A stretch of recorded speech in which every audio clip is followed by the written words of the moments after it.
Hey everybody, Roger Levin here with your Practice Production Pearl of the Week. So you all know I believe in what I call a culture of positivity. I try to live and think a very positive life. And I don't just mean positive attitude. But when there's a challenge, and there are always challenges, I try to solve the challenge through a positive lens. Oddly enough, one of the people who also talks about this is Arnold Schwarzenegger. Now, at first you might say, okay, this is a dental pearl of the week. He's talking about a bodybuilder.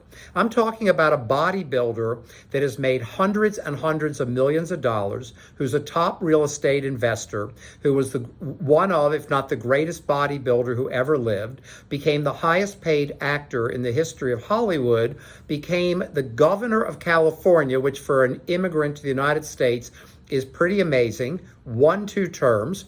Because even in the recall, it was an election, and has an institute at USC.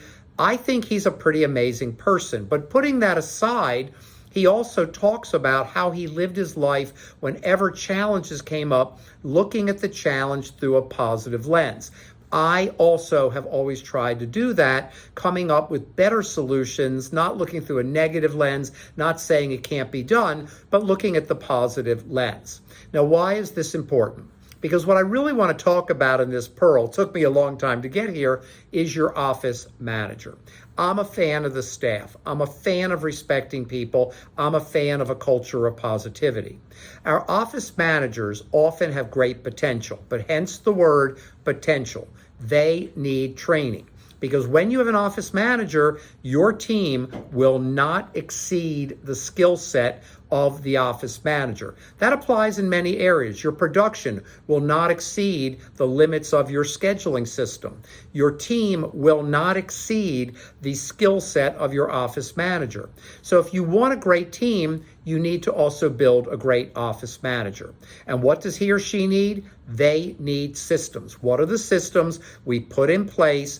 We follow step by step so the job can be done properly. Because a great office manager doesn't micromanage and doesn't do other people's work. A great office manager focuses on getting those systems in place and measuring results. Stop managing people, start measuring people. Maybe the office manager should be called the office measurer, because if you're managing people, you're helping them with their job. If you're measuring people, you've taught them how to do the job, and you're measuring targets and results.